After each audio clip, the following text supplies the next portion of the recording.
How to make taskbar transparent in Windows 11. Welcome back to Let Me Help, and let's start with this tutorial. To starting off, you need to open up your PC. Then tap open your Windows icon and head to your Microsoft Store.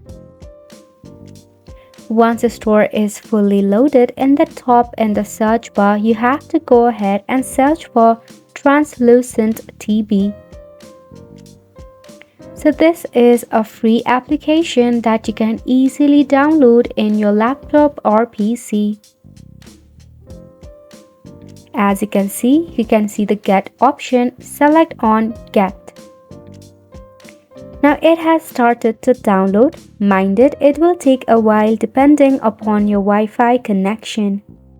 Once installed, all you have to do is tap on the open bubble given. Now once you have selected the open button, you will see instant difference in your taskbar. As you can see, it is transparent. You can do necessary settings for your translucent TB by tapping on the top arrow, which is at the bottom.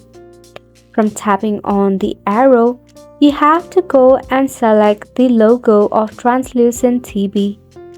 Right-click on the logo, then go ahead and select on the option of desktop.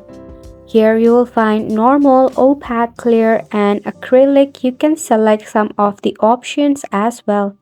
And it's a wrap for the video as well. Thank you so much for tuning in.